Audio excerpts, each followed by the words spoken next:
कर्मयोग चालू आहे दुसऱ्या अध्यायातला. मागच्या वेळेस कर्मण्यवाधिकारस्ते मा फलितपदार्थ मा कर्म मा ते संगोस्तम कर्मणी 6 आणि 48 योगस्तर कर्माणी संगत्यत्वादनंद सिद्ध्या सिद्ध्यो हो समोभूत्वा समत्वम योगो. हे 48 चिंतन चालू होतं मला. 48 लोक समत्वम योग उच्चते.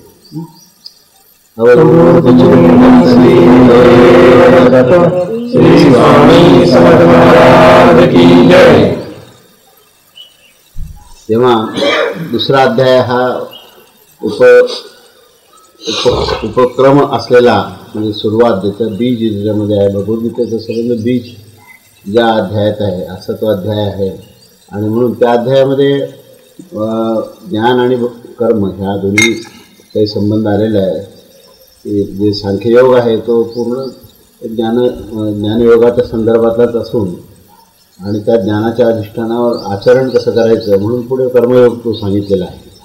तेव्हा ह्या कर्मयोगाचे काय काय लक्षण आहेत, त्या कर्मयोगाच्या सगळ्या लक्षणामध्ये कुठले कुठले तत्त्व दिलेले आहेत त्याचा आपण अभ्यास सुरू केलेला होता. आणि त्यामध्ये आपण ह्या 48व्या श्लोकापर्यंत आलो आपण. आणि ह्या 48व्या श्लोकामध्ये श्रीकृष्णाने अर्जुनाला हे मुख्य कर्मयोगाचं जे लक्षण सांगितलं की त्या लक्षणामध्ये त्यांनी असं सांगितलं की सिद्धी आणि असिद्धी या दोन्हीमध्ये समान बुद्धी ठेव, तेव्हा तो योगामध्ये स्थिर होऊ शकेल. असं त्याच्यात त्यांनी सांगितलेलं सिद्धांत आहे की सिद्धी आणि असिद्धी, एखादी गोष्टामध्ये यश आणि अपयश हे दोन्हीमध्ये ज्यावेळेस माणसाच्या बुद्धीमध्ये ही धारणा ही समान असते, हे दोन्हीबद्दल कुठल्याही प्रकारचं यश प्राप्त झाल्यानंतर तो हुरळून जात नाही आणि अपयश प्राप्त झाल्यानंतर निराश होत नाही.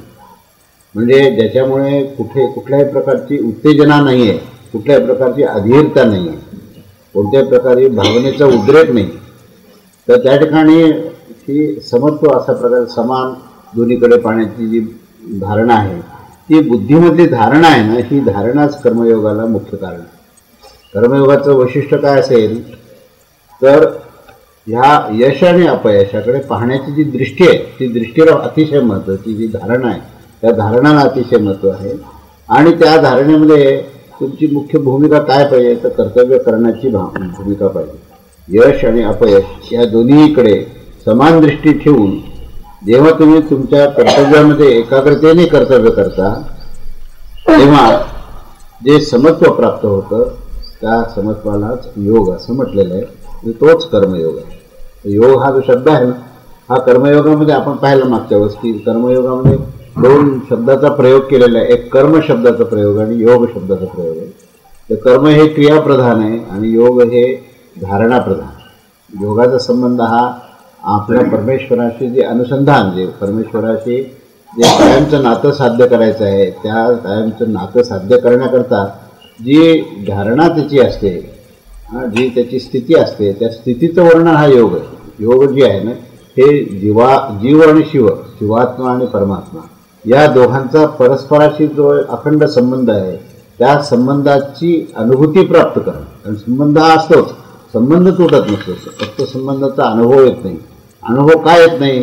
कारण तो प्रकृतीमध्ये आसक्त असतो. तो प्रकृतीमध्ये नेहमी त्याची सन्मुखता कशाशी आहे तर जगतामधल्या प्रपंचामधल्या अनंत गोष्टीशी तो आसक्त झाल्यामुळे तो विन्मुख झालेला आहे. वस्तुतः जीवात्मा आणि शिवात्मा यांचे जे काय हे दोघे एकमेकाला जोडलेले म्हणून तर अस्तित्व आहे, नाही तर अस्तित्वच राहिलं नसतं.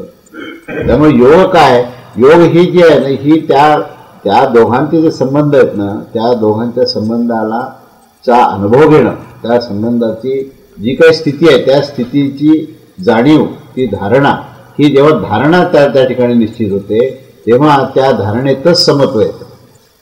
तेव्हा परब्रह्म परमेश्वराचं आपण पाहिलं की काय लक्षण आहे. मुख्य स्वरूप लक्षणामध्ये आपण हे पाहिलं की सच्चिदानंद लक्षणाचं जेव्हा अध्ययन, आपण खूप सखोल विषय आहे की सच्चिदानंद तत्व कसं आहे तर सच्चिदानंद तत्वामध्ये सत्तत्वच चित्तत्व आहे, चित्तत्वच आनंद तत्व, त्यामध्ये भेद नाही, त्यामध्ये अभेद्यता आहे. म्हणजे स्वरूप लक्षणाचा जेव्हा ऋषीमुनींनी त्यामध्ये उल्लेख केला पूर्ण वेदामध्ये आणि उपनिषदामध्ये आणि अमृतानुभवमध्ये सुद्धा हे प्रकरण जिथे ज्ञानेश्वर महाराजांनी मांडलं, ते जे सच्चिदानंद तत्व काय, त्याचं काय वैशिष्ट्य आहे, तर त्याची सर्वव्याप्ती आहे, त्याची सत्ता आहे, त्याचंच पूर्णपणे चैतन्य आहे, त्याच्याच क्रियेतून त्याच्यामधूनच सगळी सृजनता आहे आणि त्याच्यामुळेच संबंधाचा आनंद प्राप्त होतो आणि ते परस्पर एकच गोष्ट, त्यामध्ये भेद नाही, अभेद्य तत्व आहे. असे ते लक्षणं जे त्याचे स्वरूप लक्षणं आहेत, त्या स्वरूप लक्षणाचे सर्व लक्षणं या जीवात्म्यामध्ये, पण हे लक्षणं प्राप्त का होत नाहीत? कारण त्यामध्ये अहंकार नावाची जी गोष्ट आहे, मी नावाचं एक तत्व आहे, त्या अहंकाराचा स्पर्श ज्यावेळेस सच्चिदानंद तत्वाशी होतो तेव्हा ते सत्तत्व सत्वगुणात, चित्तत्व रजोगुणात आणि आनंद तत्व स्तमोगुणात येऊन आपण सत्व, रज आणि तम ही त्रिगुणात्मक प्रकृतीमध्ये आपण आसक्त होतो. आणि त्या आसक्तीमुळे हा जो काही आपला कायमस्वरूपी जो संबंध आहे परमेश्वराशी, त्या संबंधाचं अज्ञान होतं आणि त्या अज्ञानापासून वंचित व्हावं म्हणूनच हा योग सांगितला. योग सांगायचं प्रयोजन काय? ते मनुष्य अज्ञानाच्या भ्रमामध्ये फिरतोय सारखा. हा भ्रम त्याचा नष्ट व्हावा. आणि हा भ्रम केव्हा नष्ट होईल? ज्यावेळेस तुमचं जे कर्म करताना, तुमचं जेव्हा कर्तव्य तुम्ही करता, तेव्हा त्या कर्तव्य करताना त्याच्यामध्ये यश प्राप्त होईल का अपयश प्राप्त होईल, ही जी अधीरता आहे, ही अधीरता नष्ट झाली पाहिजे. आणि यश आणि अपयशाचा संबंध हा तुमच्या अनंत कर्माशी आहे. त्याला आपण प्रारब्ध हा शब्द का वापरला? प्रारब्ध म्हणजे पूर्वकर्माचा समुच्चय, ज्याची जी परिस्थिती प्राप्त झाली, ती परिस्थिती तुमच्या अधीन नाही, ती प्रारब्धाच्या अधीन आहे. जी गोष्ट प्रारब्धाच्या अधीन आहे ती स्वतःच्या अधीन समजून त्याच्यामध्ये एक विशिष्ट यशाची किंवा अपयशाची अपेक्षा करणं म्हणजेच अज्ञान. ह्या अज्ञानाचा ऱ्हास करायचा. ह्या अज्ञानाचा ऱ्हास करून आपल्याला ज्ञान प्राप्त करायचं म्हणजेच परमेश्वर प्राप्त करायचं. ज्ञान म्हणजेच परमेश्वर. तर हा परमेश्वर प्राप्त करण्याकरता तुम्हाला परमेश्वराचे सगळे लक्षणं तुमच्यामध्ये आले पाहिजेत. कोणते लक्षणं? समता हा जो शब्द आहे ना, समता हा शब्द हा परमेश्वर वाचकच आहे. समता म्हणजेच योग आहे. कारण योगामध्ये समता आहे आणि समतेमध्येच योग आहे आणि योगामध्येच परमेश्वर प्राप्ती आहे आणि परमेश्वर प्राप्तीमध्येच समता आहे. सच्चिदानंद तत्व म्हणजे समता आहे. सच्चिदानंद या तीन शब्दाला जर एका शब्दात व्यक्त करायचं झालं तर समता हा शब्द योग्य आहे. तर असा तो समता शब्द जो आहे ना, तो समता शब्द कुठल्याही व्यक्तीला जर प्राप्त करायचा असेल तर काय करावं लागेल? तर सिद्धी आणि असिद्धी या दोघांमध्ये समभाव असला की तो समतेमध्ये जातो. यश आणि अपयश या दोन्हीमध्ये अधीरता एकदा संपली आणि केवळ कर्तव्य भावात एकाग्र झाला मनुष्य की त्याला समता प्राप्त झाली. आणि समता प्राप्त झाली की परमेश्वराशी संबंध हा प्रस्थापित झाला. परमेश्वराशी संबंध प्रस्थापित होणं म्हणजेच योग आहे. आणि अशा रीतीने सबत्वम योग उच्चते हा शब्द सांगितला. हा ज्ञानप्रधानपणे आणि कर्मप्रधानपणे. कर्मप्रधान काय? कारण क्रिया केल्याशिवाय तो अनुभव येणार नाही म्हणून कर्मप्रधान आहे. ज्ञानप्रधान काय? कारण धारणेमध्ये समता आहे. ज्ञान हे धारणेमध्ये असतं आणि कर्म हे आचरणात असतं. तेव्हा धारणा आणि आचरण या दोघांचा समन्वय जो आहे ना, तोच योग सिद्ध करू शकतो. म्हणून आधी सांख्ययोग सांगितला आणि नंतर बुद्धियोग सांगितला. बुद्धियोग हा शब्द कर्मयोगालाच धरून आहे. वस्तुतः साधारणपणे मनुष्य काय म्हणेल, कर्मयोगामध्ये बुद्धियोग संबंध काय? कर्मयोग तर कर्मप्रधानता असेल, ते क्रिया आहे, आचरण असं नव्हे. क्रिया ही गौण आहे बरं का, लक्षात. कर्मयोगामध्ये क्रिया ही गौण आहे, धारणा ही महत्वाची. कर्मयोगाचं पूर्ण सगळे जर तुम्ही लक्षणं पाहायला लागले ना, त्यातली गंमत अशी आहे की त्या ठिकाणी कोणी काही काही लोक म्हणतात की आम्ही कर्मयोग करतो. म्हणजे काय करता? आम्ही सकाळपासून संध्याकाळून खूप काम करतो. आणि धारणा काय? की मला कोणी मोठं म्हणत नाही, माझी कोणी प्रशंसा करत नाही, मी केलेल्या कामाची कोणी नोंद घेत नाही, ही धारणा आहे. आणि नुसते कष्ट करायचे खूप, तो खूप कष्ट करणं म्हणजे कर्मयोग नाही. कर्मयोगाचं सगळ्यात महत्वाचं लक्षण काय असेल तर ती धारणा आहे. तुम्ही कर्तव्य करताना जी धारणा घेता, काय धारणा आहे? यश अपयश. त्यात समत्व आहे, समता आहे. या धारणेने जेव्हा कर्तव्य होतं ना, तेव्हा त्या धारणेलाच कर्मयोग म्हटले. तेव्हा कर्मयोगामध्ये क्रिया ही गौण आहे, धारणा ही महत्वाची. ती धारणा जर वजा केली ना तर ते फक्त केवळ कर्म होतं, योग होतच नाही. आणि ते कर्म कसं होतं? ज्याचं फळ तुम्हाला बंधनात टाकणार होतं. हा सूक्ष्म विचार आहे, महत्वाचा विचार. पुष्कळदा ब्राह्मण कर्मकांड करतात आणि काय म्हणतात, आम्ही कर्म करतो. आम्ही कर्म शब्द वापरतो. कर्म करतो काय, कुठलं कर्म करतो? यज्ञयाग करतो. आम्ही सगळ्या प्रकारचं पूजा अर्चा सगळं सांगत असतो, याज्ञिक करतो, सगळं करतो. मग काय होतं, परिणाम त्याचा काय होतो? त्याचे फळ मिळतात. जे काय असेल ते पुण्य असो किंवा पाप असो. आणि फळ मिळाल्यावर काय होतं, तर फळाचा भोग भोगताना बंधनात येतो मनुष्य. कर्माचा परिणाम काय, तर बंधन आहे. आणि कर्मयोगाचा परिणाम काय, तर मुक्ती आहे. किती विरुद्ध गोष्टी, दोन्ही विरुद्ध आहेत, एकदम विरुद्ध गोष्टी. आणि हे तर नाही जर समजलं ना, तर कर्मयोग म्हणजे केवळ आपलं दररोजचं जे कर्म करत असताना अतिशय आसक्तपणे कर्म जर करत असेल तर तो योग सिद्ध होत नाही. तिथे काय सिद्ध होतं, तर वियोग आणि संयोग आहे. अजून एक सांगितले गंमत. योगाच्या समोर दोन शब्द वापरले. योगाच्या समोर काय वापरलं, संयोग होतो. संयोग कधी, प्रकृतीचा संयोग आहे. जिथे संयोग झाला तिथे वियोग आहे. जिथे योग आहे तिथे विभक्त होण्याचा प्रश्नच नाही. योगाच्या पुढे भक्तीच आहे. हे सगळं का करायचं आहे, अंततः परमेश्वर प्राप्ती म्हणजेच भक्ती आहे. योगामध्ये भक्ती लपलेली आहे. आणि प्रकृतीच्या कार्यामध्ये काय, हे पूर्ण तुम्ही बंधनामध्ये बद्ध होणार. कर्म करताना जर मनुष्य आसक्त असेल, अधीर असेल, आपल्या फळाबद्दल तो अतिशय चिंतित असेल, तर तिथे योग सिद्ध होऊ शकत नाही. म्हणून या 48 श्लोकामध्ये जर काय सांगितलं असेल, वैशिष्ट्य काय त्याचं, तर समता तत्व सांगितलं. आणि समता तत्व म्हणजे परमात्म तत्व आहे, परमेश्वर तत्व आहे. समता म्हणजे सच्चिदानंद तत्व आहे. तेव्हा सच्चिदानंद तत्वामध्ये जर तुम्हाला येऊन बसायचं असेल तर तुम्हाला काय करावं लागेल, धारणा, बुद्धीमध्ये धारणा ठेवावी. काय धारणा ठेवावं लागेल, की हे जे काही सर्व प्रकृतीची क्रिया चालू आहे त्याची, ह्या क्रियेला मी साक्षीत्व आहे. मला कर्तव्य भावाने मी जोडलेलं आहे. आणि त्या कर्तव्य भावाने माझं कर्तव्य करताना मला माझ्या स्थानावर बसून मला पाहावं लागेल, ते करावं लागेल. कोणतं स्थान आहे, तर समत्व, समतेचं स्थान. तुमची धारणा जिथे आहे त्या ठिकाणी तुम्ही बसलेले असता. शरीराने कुठे बसलेले असा, पण धारणेने खऱ्या अर्थाने बसतो. त्या धारणेमध्ये ज्यावेळेस तुम्ही परमेश्वराच्या समीप बसलेले आहात त्यावेळेस योग सिद्ध झाला. आणि आचरण जे काय तुमच्या प्रकृतीच्या अनुसार ते आचरण स्वधर्माच्या अनुसार होणार. स्वधर्माचा विषय आपण विस्ताराने पाहिला. स्वधर्म हा आचरणासाठी आहे.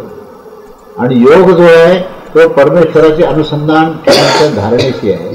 ज्याच्यामध्ये समता, सिद्धी आणि असिद्धी या दोन्हीमध्ये जेव्हा समभाव असतो तेव्हा ते समत्व प्राप्त होतं. त्या समत्वातूनच योग प्राप्त आहे. योग म्हणजेच परमेश्वराशी अखंड संबंध प्रस्थापित झालेले आहेत याची प्रतीती, हा तो योग आहे. तर असा योग जो आहे तो या धारणेतून निर्माण होईल.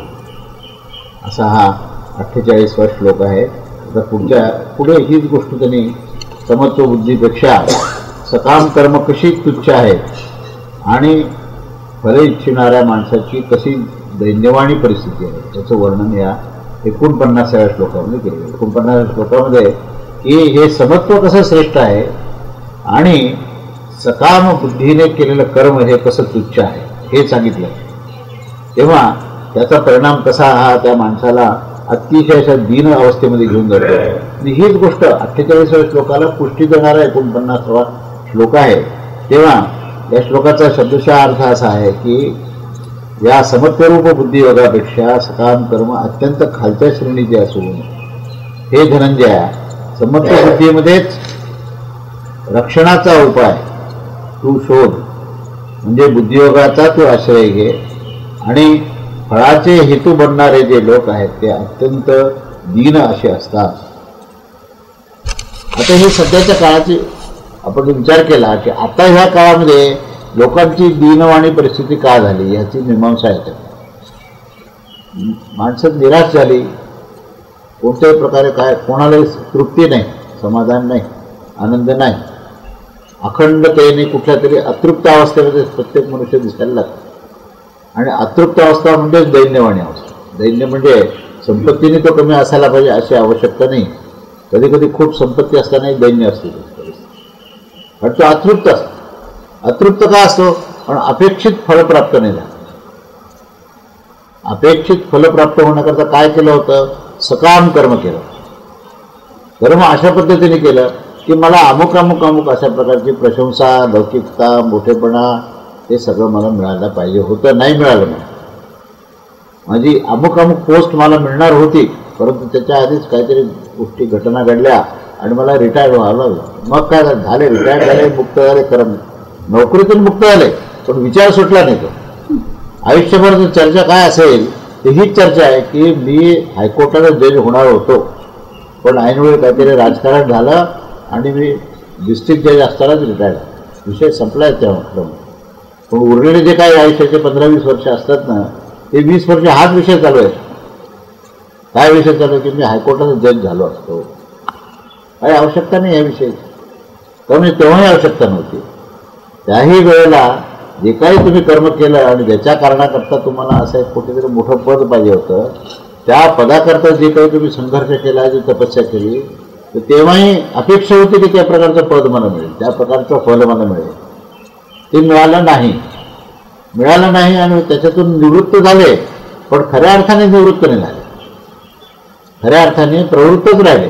कशी प्रवृत्ती आहे की मला ते मिळालं असतं तर बरं झालं असतं, आणि मला ते मिळालेलं नाही. मग मिळालेलं नाही म्हणजे काय झाली परिस्थिती? अतृप्त अवस्था. मग काय, तुमचे पेन्शन मिळाली, सगळी सोय झाली, घरदाराची सोय झाली, मुलं बाळा कामाला लागले, आता काही म्हणजे काही राहिलेलं नाही. काय मग आता खरं म्हणजे तृप्त असायला काय हरकत होती? पण नाही, अतृप्ती. का बरं अतृप्ती आहे? जुनी आठवणी. कशाची आठवणी? मला असं मिळालं असतं तर मी तसा झालो असतो. हा विचार आयुष्यभर पुरेल एवढा आहे. दुसरा विचारच नाही. मग आणि दुसरा विचार नसल्यामुळे हा विचार जो आहे तो विचार त्या माणसाला अतृप्त करतो, आणि ती अतृप्त अवस्था म्हणजे दैन्यवाणी. त्याचं हे वर्णन. तशा स्थितीमध्ये आज सगळी माणसं वावरतात. मग ते निवृत्त असो, का ते नोकरीमध्ये असो, प्रपंचात असो, किंवा आणखीन कुठल्या दुसऱ्या व्यवहारातल्या कामामध्ये असो, त्या माणसाचा जर आपण अभ्यास केला, कुठल्याही माणसाला तुम्ही पहा, काय रे बाबा पूर्ण आनंदी आहेस काय? सगळं समाधान आहे का? नाही, सगळं मिळालं, पण मला एक गोष्ट राहिली. काय राहिलं बाबा? नाही, मला एक गाडी 4 व्हीलर पाहिजे होतं. 2 व्हीलर आहे सगळं, पण 4 व्हीलर असलं म्हणजे सोय झाली असते. तर 4 व्हीलरमध्ये बसणाऱ्या लोकांची जर आपण चौकशी केली, त्यांची काय परिस्थिती? त्यांची आणखीन अतृप्ती वेगळीच आहे. म्हणजे तुम्ही कोणत्याही व्यक्तीचा जर अभ्यास केला तर त्या व्यक्तीमध्ये कुठली तरी इच्छा जी आहे अपूर्ण राहिलेली आहे, आणि ती अपूर्ण इच्छा पूर्ण करण्याकरता कर्म केले. त्याला सकाम कर्म असं म्हटलं.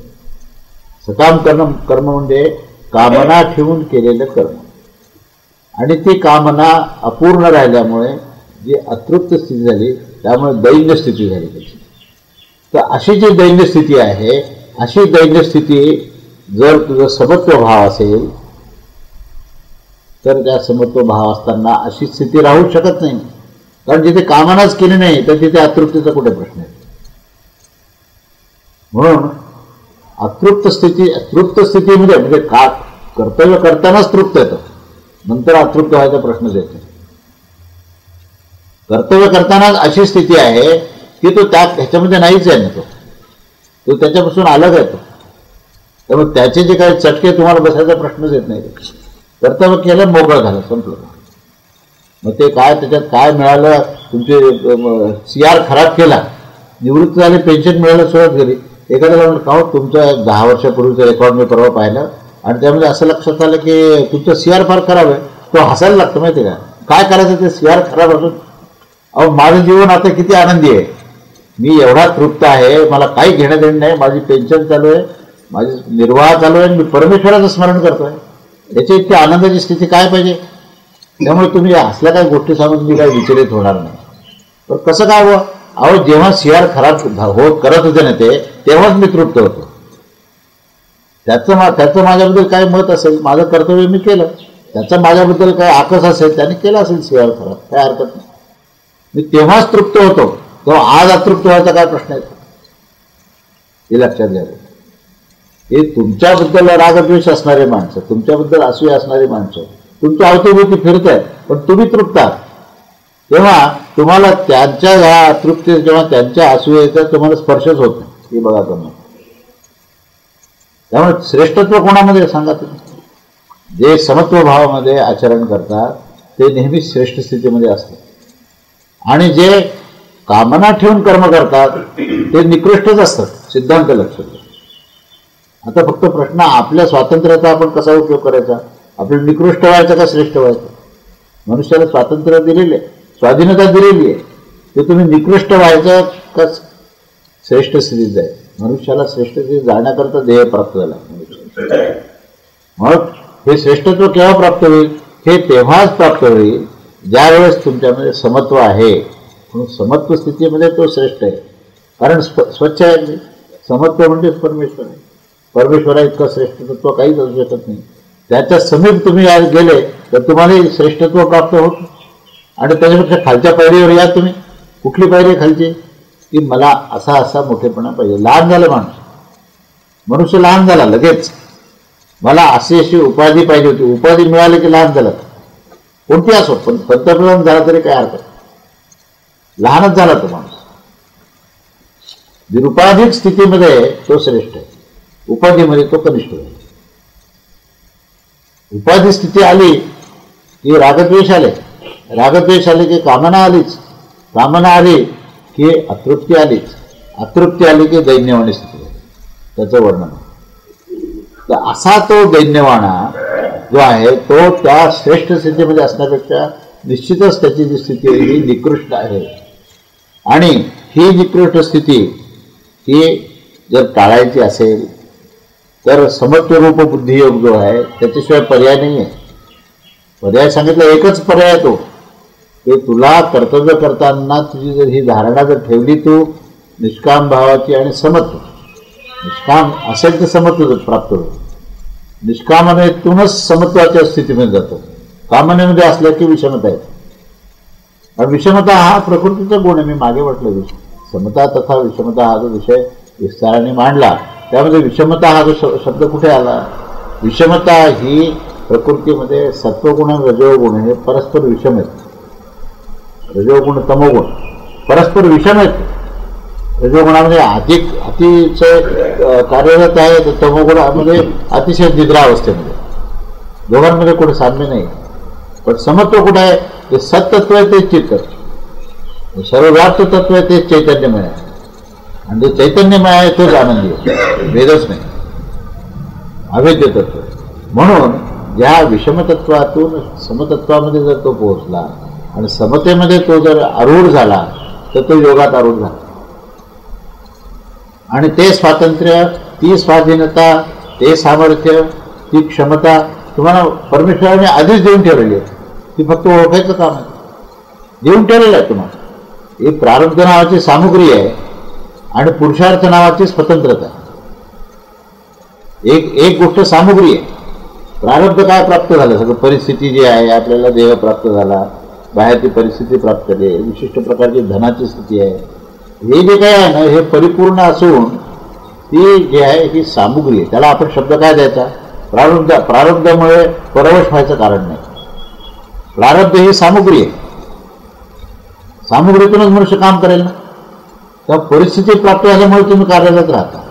त्यामुळे त्याच्याकडे सकारात्मक भूमिकेतून पहा की प्रारब्ध ही सामुग्री आहे आणि तुम्ही जे काय आता आचरण करणार आहात त्या आचरण करण्याची तुम्हाला स्वाधीनता दिली, पुरुषार्थ दिले. तो जो पुरुषार्थ आहे तो कशाकरता काय गाजवायचा पुरुषार्थ, समता हा पुरुषार्थ. त्या समतेमध्ये धर्म अर्थ काम मोक्ष चारी येऊन गेले. समतेमध्ये धर्म आला, समतेमध्ये कामना तुम्हाला करायची गरज नाही, की कामना निर्माण होईल तृप्त होऊन जाईल आणि स्वतः समताच तृप्त आहे. त्यामुळे कामना पूर्ण होईल. अर्थ नावाची जी गोष्ट आहे ती प्रकृतीमध्येच आणि प्रकृतीमध्येच खेळत राहील आणि मोक्ष तुम्ही स्वतः आहात. तेव्हा चारही पुरुषार्थ जे आहेत ते समतेमध्ये आलेले आहेत आणि त्या चारही पुरुषार्थ करण्याची स्वाधीनता तुम्हाला दिली. पुरुषार्थ हा शब्द आलाले आला की त्या ठिकाणी दुसरा एक शब्द जोडा, स्वाधीनता. पुरुषार्थामध्ये पराधीनता नाहीये आणि पराधीनता हा शब्दच मुळातून भ्रामक आहे. पराधीन काहीच नाही. पराधीन मनुष्याने स्वतःभोवती केलेला एक भ्रम आहे. प्रारब्ध ही परिस्थिती जी आहे ही सामुग्री.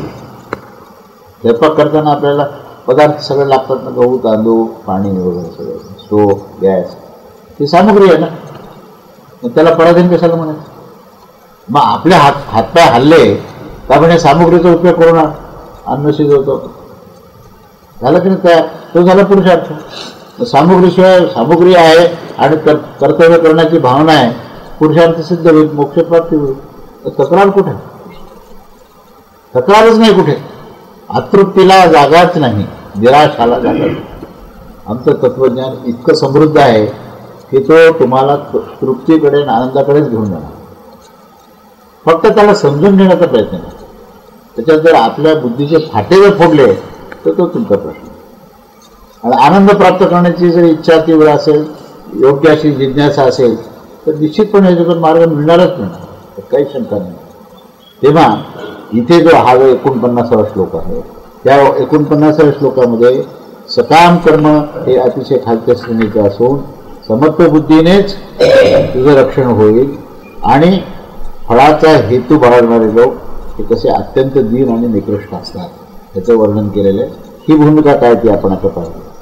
त्यानंतर 50वा जो श्लोक आहे, या 50व्या श्लोकामध्ये समबुद्धीने युक्त असा जो पुरुष आहे तो याच श्लोकामध्ये पुण्य आणि पाप या दोघांचाही त्याग करतो, म्हणजेच तो मुक्त होऊन जातो.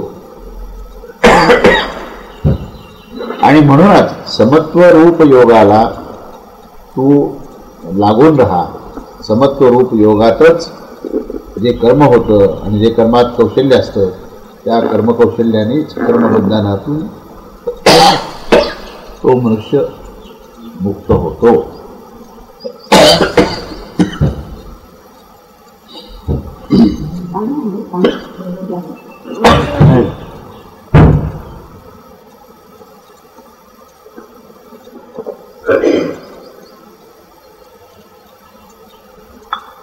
आता ही मोठी बाजू फार सुंदर सांगितली त्यांनी. म्हणजे ह्याच सिद्धांताला पुन्हा पुन्हा त्यांनी पुष्टी दिलेली आहे आणि त्याचेच अनेक गोष्टी त्यांनी म्हणजे पद्धती सांगितल्या आहेत की जेव्हा समत्व बुद्धी प्राप्त होते त्यावेळेस पाप आणि पुण्याबद्दलची काय भूमिका आहे. आणि पाप आणि पुण्य हे जे आहे ना, हे कर्माच्या परिणामाचं कर्मफल आहे. पाप आणि पुण्य काय? कर्माचं फल आहे. पण तो समत्व भावनेमध्ये गेलेला आहे त्याला कर्मफलाचा संबंध नाही आहे. तो ज्यावेळेस परमेश्वराशी एकरूप आहे, परमेश्वर प्राप्ती हे अंतिम गोष्ट आहे. बाकीचे फळ हे फार त्या तुलनेने हे अतिशय गौण आहेत आणि जो आसक्तच नाही त्यात, तेव्हा त्याला पाप आणि पुण्य ह्या दोन्हीबद्दलचा कुठली भूमिकाच नाही आहे. अन्यथा काय होतं, यज्ञकर्म करायचे आणि यज्ञाचा जो परिणाम आहे तो स्वर्गप्राप्ती करताय, म्हणजे इथेही भोग भोगायचे, इथेही पृथ्वीवरही भोग भोगायचे आणि त्याच्यानंतर इतकं अतृप्त व्हायचं की नाही अजून दान धर्म करा, पुण्य करा, यज्ञकर्म करा. कशा करता? स्वर्गप्राप्ती करा. स्वर्गप्राप्ती कशा करता पाहिजे की त्याही ठिकाणी दिव्य भोग प्राप्त होतात. म्हणजे हे जे काय भोगप्राप्तीची जी काही वृत्ती आहे ना, ही वृत्ती माणसामध्ये इतकी राहते की मृत्यूनंतरही मला उत्तम भोग प्राप्त व्हावे म्हणून तो पुण्यकर्म करतो.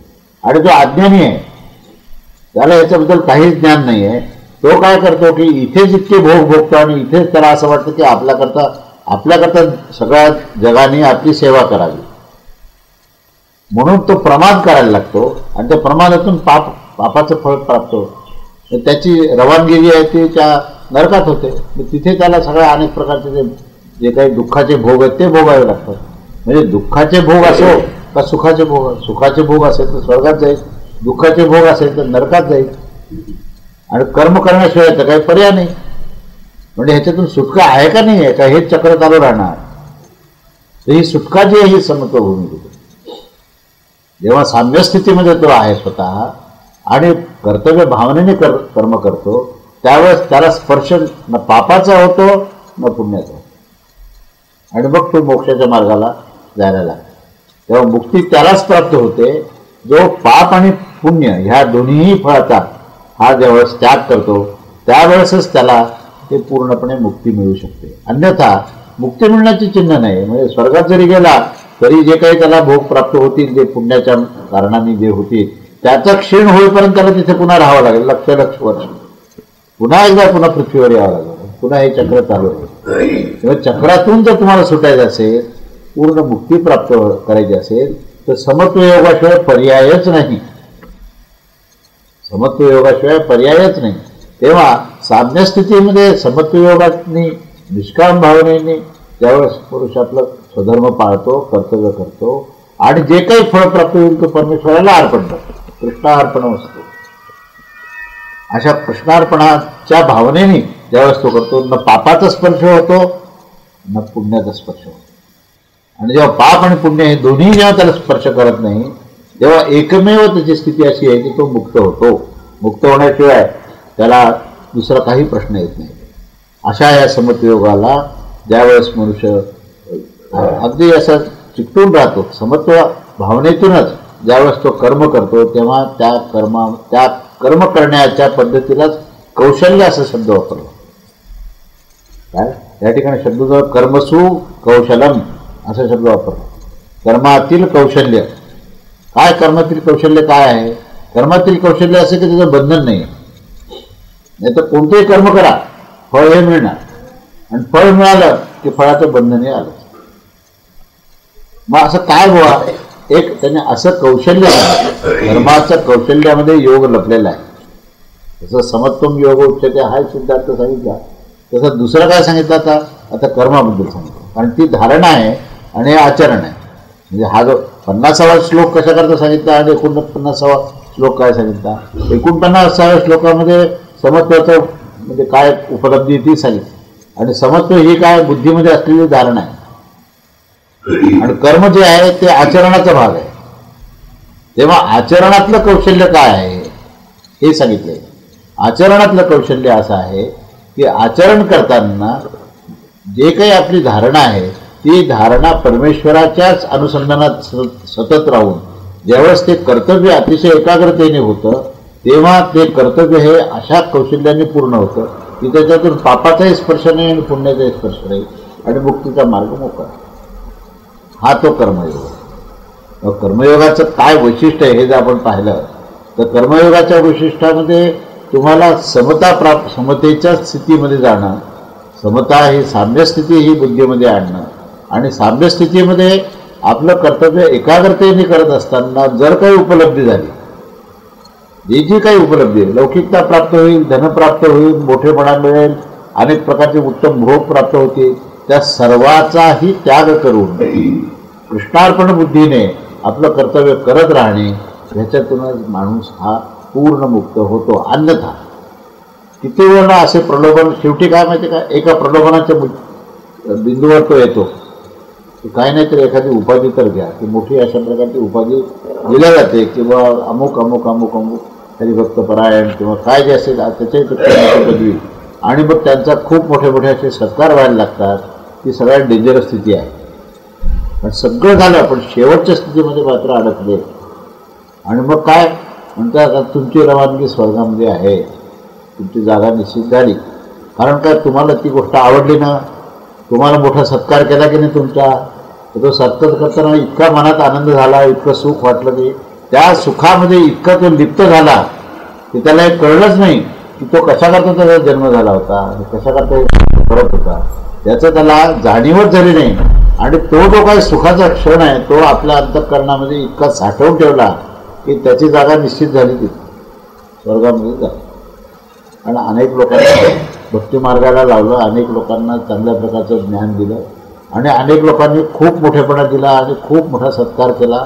आणि तो सत्कार करताना भूमिका काय झाली की हे माझा सत्कार आहे, चुकलं. तिथे जर एवढी जरी भूमिका केली असते ना की ज्या सद्गुरूंनी मला हे कार्य करायला दिलेलं आहे, हा सगळा सत्कार त्यांचा आहे, एवढं जरी त्यांनी म्हटलं असतं, आणि हे जे काय प्राप्त झालेलं फळ आहे ना ते त्यांच्यापर्यंत पोहोचवलं असतं ना तर हा मुक्तच झाला असता. मार्ग किती छोटा आणि महत्त्वाचा होता, पण त्या क्षणी विसरलं ते सद्गुरूला. त्या ठिकाणी भगवंताचं विस्मरण झालं, आणि तो मोठेपणा, ती उपाधी, ते जे काही त्याला श्रेष्ठत्व दिलेलं आहे ते श्रेष्ठत्व प्राप्त करताना सुखाची भावना निर्माण. आणि ही स्वाभाविक आहे, ही उपजत वृत्ती आहे. प्रत्येक जीवाची उपजत वृत्ती काय माहिती का, संतोष प्राप्त व्हावा आनंद प्राप्त व्हावा, भोग प्राप्त व्हावा, हेच जीवाचे लक्षण आहे. ही उपजत वृत्ती आहे. माणसाला जर कोणी प्रशंसा केली तर बरं वाटतं, त्याच्यात काय दोष आहे असं कोणी म्हणेल? अहो, कोणी जर तारीफ केली तर बरं वाटत नाही, स्वाभाविक गोष्ट आहे. आणि इथे तुम्ही हे काय सांगताय की तुम्हाला जर कोणी जर तारीफ केली, कोणी तुमची प्रशंसा केली तर त्याचा स्वीकार करू नका, असं कसं काय होईल? थोडा सखोल विचार करा. प्रशंसा कोणाची आहे?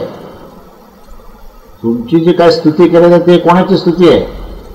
तुमच्यामध्ये असलेल्या परमात्म तत्वाची आहे. ही जाणीव म्हणजे त्याचं अनुसंधान आहे. ही जाणीव म्हणजेच समता आहे बरं का.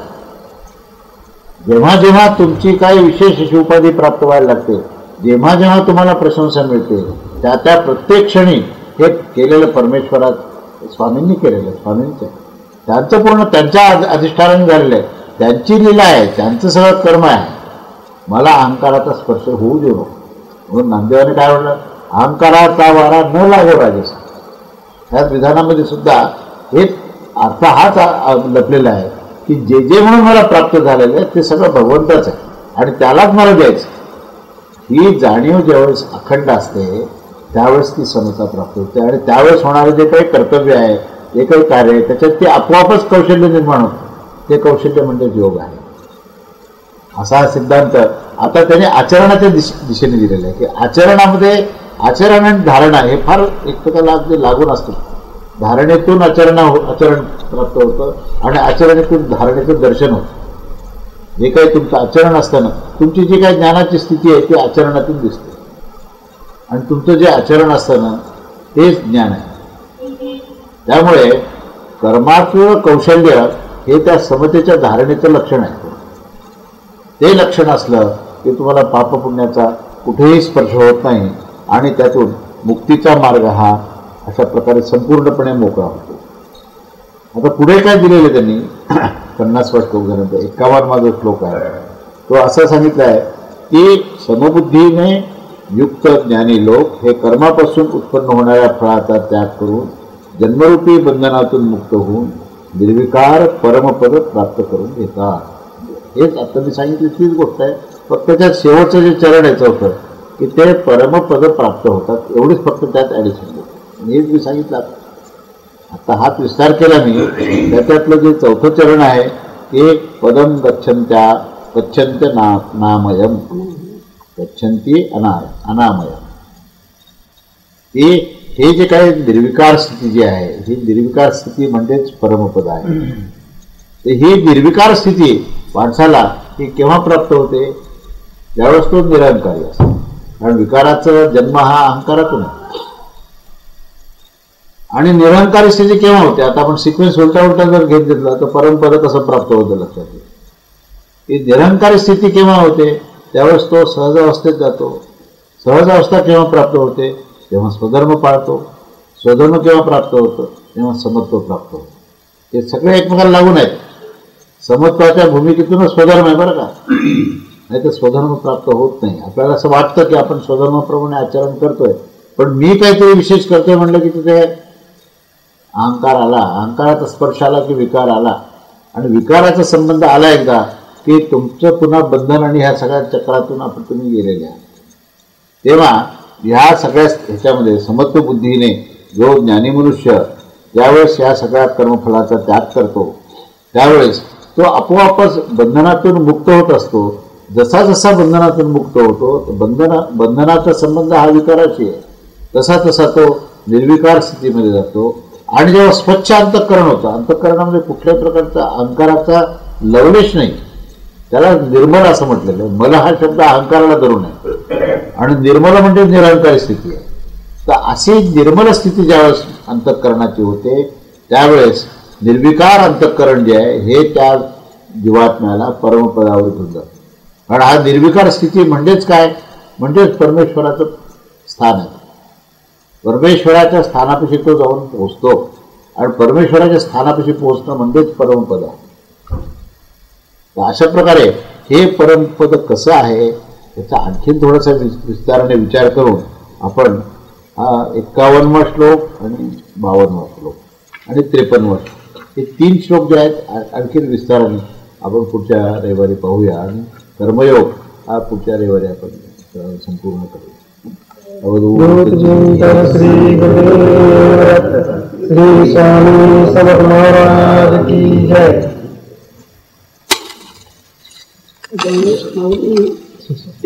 कर्माबद्दल सांगितलेलं आहे ना, कर्माबद्दल फळ मिळतं. कर्माचं फळ शुद्ध मिळायचं फळ शुद्धच कर्म केलं त्यांना. त्याच्यावरच्या ओव्यात दोनच आहेत, तेवढ्यात मी राहते. ते कर्मी तरी वर्तते, ते साधक असताना कर्म करत असतात. ते कर्मी तरी वर्तते, तरी कर्मफळा नातळते, कर्मफळामध्ये अडकत नाही. आणि या काळात न लोकते अर्जुना, या काळात कुठली काय सहजच कर्म होतं. आणि मग निरामय भरित पावती पदार्थित ते बुद्धियोगयुक्त परमपद निरामय भरित, निरामय असतात. आणि अच्युताचं पद प्राप्त